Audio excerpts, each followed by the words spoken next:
오늘 마태복음 26장 1절로 16절까지의 말씀을 통하여서 인자가 십자가에 못 박히기 위하여 팔리리라 라는 제목으로 말씀 나누도록 하겠습니다.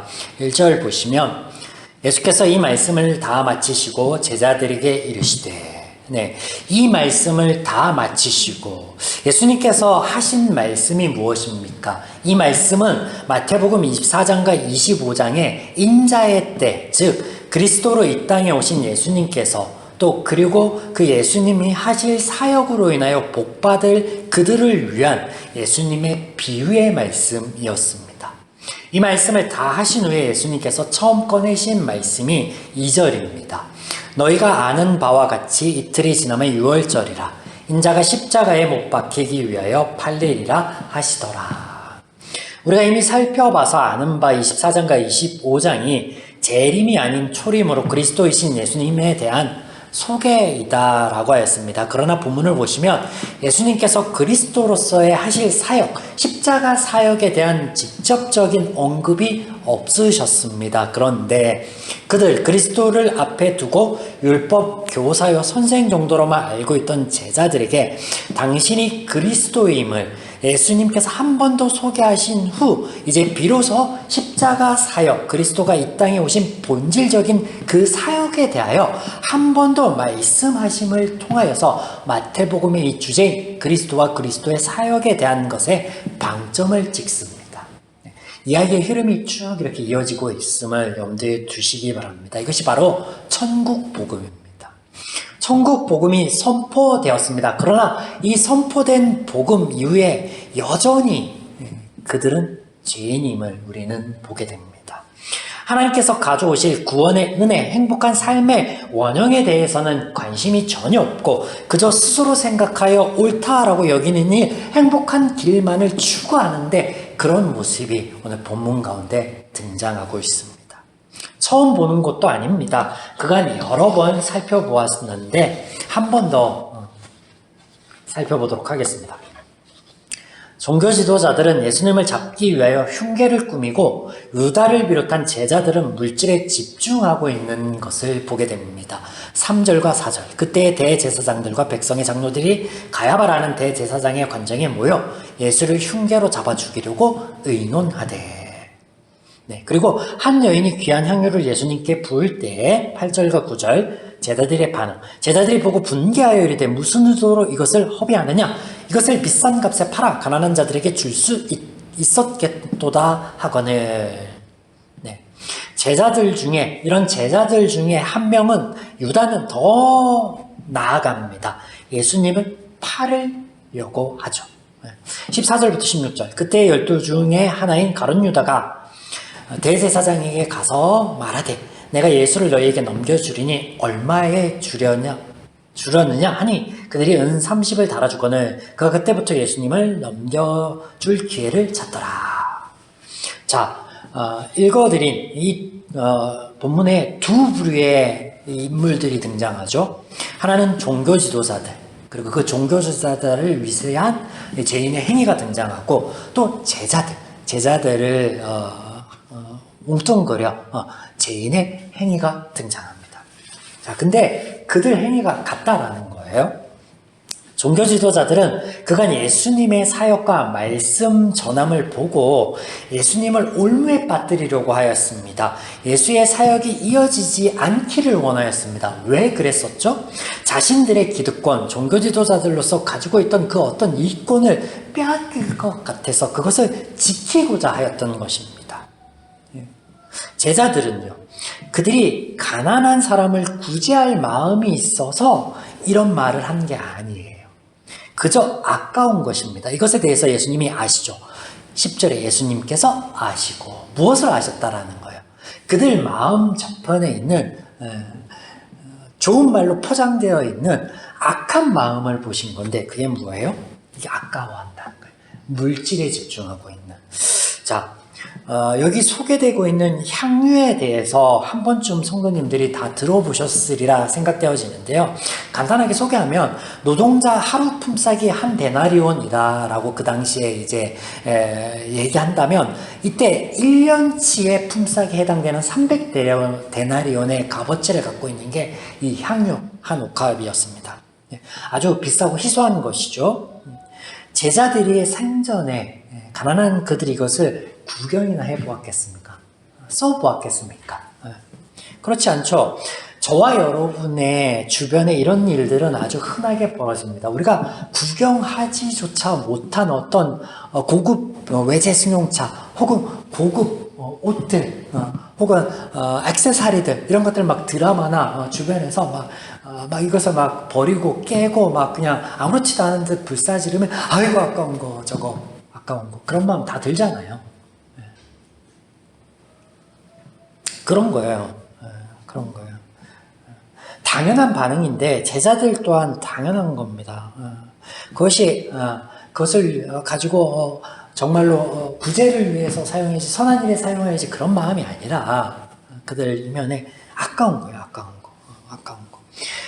죄인의 가치관에 대해서 고발하고 있는 거예요. 물질을 쫓는 것, 물질을 구하는 것.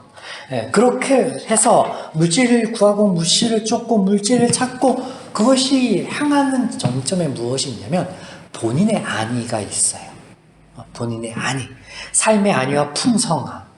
삶을 위한다는 것 자체가 그게 나쁘다 악하다는 말이 아니에요. 본문의 흐름을 보면 죄인들이 추구하는 본질을 고발하는 거예요.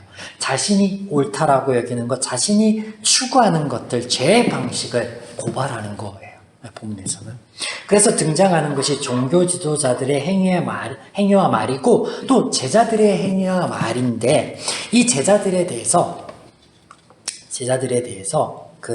한 번 더 플러스해서 부연 설명하는 쪽으로 등장하는 게 가룟 유다예요.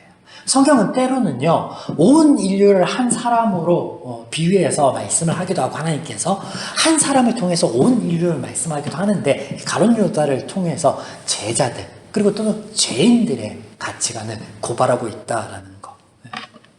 그걸 염두에 주시면 좋을 것 같습니다. 그리고 여기에 한 명이 더 등장하는데 본문에 귀한 향유를 예수님께 부은 여인이죠. 이 여인은 앞선 두 부류와 다를까요? 같을까요? 결론은 같다. 이 여인이 왜 예수님께 귀한 향유를 부은 것일까요? 모릅니다. 왜냐하면 본문에서 소개하고 있지 않기 때문에 그렇습니다. 제가 모른다 함은 예수님께서 하신 말씀처럼 이 여인이 예수님의 장례를 위해 부은 것이 아니에요. 결코 아닙니다. 무슨 말이냐면요. 예수님의 제자들도 예수님의 말씀과 그리스도의 사역을 이해하지 못합니다. 예수님께서 십자가에 달리실 것을 여러 차례 말씀하셨지만 지금 또 말씀하고 계시지만 무슨 말인지 도통 모릅니다. 그런데 이 여인이 갑자기 등장하는 이 여인이 어떻게 알고 예수님의 장례를 십자가 사역을 위해서 예비하고 준비하고 그랬겠습니까? 그런 게 전혀 아니다라는 거예요. 학자들의 연구에 의하면 이 여인을요 나사로의 누이로 보고 있습니다. 나사로는 누구예요? 예수님이 죽은 자를 살리셨던 그 나사로예요. 그 나사로. 그러니까 이 여인은 지금 무엇을 하고 있는 거예요? 감사의 표현을 하고 있는 거죠. 자신이 생각하기에 자신이 옳다라고 여기고 자신이 귀하다고 여기는 자신이 할 수 있는 최고의 것으로 감사함을 표현하는 거 있는 거예요. 이 여인이 한 행위, 그것이 본문 속에서 본질적으로 무엇을 가리키냐면 본인이 옳다라고 여기는 것을 그냥 그저 행했다라는 거예요. 그게 하나님의 사역과 직간접적으로 영향이 있거나 방향성을 제시하거나 그런 의미가 전혀 아니에요. 그럼에도 불구하고 예수님께서 하신 말씀이 중요하죠. 12절과 13절. 이 여자가 내 몸에 이 향유를 부은 것은 내 장례를 위하여 함이니라. 내가 진실로 너에게 이르노니 온 천하에 어디서든지 이 복음이 전파되는 곳에서 이 여자가 행한 일도 말하여 그를 기억하리라 하시니라. 무슨 말씀입니까? 예수님께서 그녀는 그냥 다른 부류야 같은데 죄인 중에 한 명인데 그저 옳다라고 여긴 것을 행했을 뿐인데 하나님께서 어여쁘게 여겨주시는 거예요. 예수님께서 기쁘게 여겨주시는 거예요. 뭐예요? 축복하시는 거죠. 축복하시는 거예요. 욥기에 보시면 전혀 의롭지 못한 쭉 이야기의 전개를 보면 전혀 의롭지도 못한 믿음이 있다라고 말할 수도 없는 욥의 고백들을 우리가 발견하게 되는데 그런데 그 욥기의 서두에 보면 하나님께서 말씀하십니다. 욥은 의로운 자야, 완전한 자야 라고. 어떻게? 하나님께서 그렇게 여겨주신다는 거예요. 하나님께서 사랑하시고 작정하셨다라는 걸 보여주시는데 오늘 본문에서 하나님께서 말씀하시는 것은 그러므로 무엇입니까? 죄인들은 자신들이 옳다 여기는 것을 그저 할 뿐입니다. 자신을 위해서, 그저 자신의 만족을 위해서, 자신의 안위를 위해서 그 모두가 그렇게 하고 있으나 그러나 그들과는 다른 하나님의 사역이 소개되고 있는데 완전히 반대인 거죠. 당신을 위해서가 아니라 자신을 위해서가 아니라 그들을 위해서, 죄인들을 위해서 목숨을 내어주시는 그 사랑을 선포하고 계신다라는 거예요. 이 그리스도의 사역에 대한 소개 안에 향유한 옥합의 이야기가 있다라는 거예요. 사람이 아닌 하나님을 소개하고 있고 하나님의 사역을 소개하고 있고 하나님의 마음을 우리에게 보여주고 계신다라는 거예요. 너희의 행위와는 상관없어. 내가 너희를 사랑해. 너희를 위해 내 목숨을 내어줄 거야. 이로써 나의 사랑을 확증하고 완성할 거야 라고.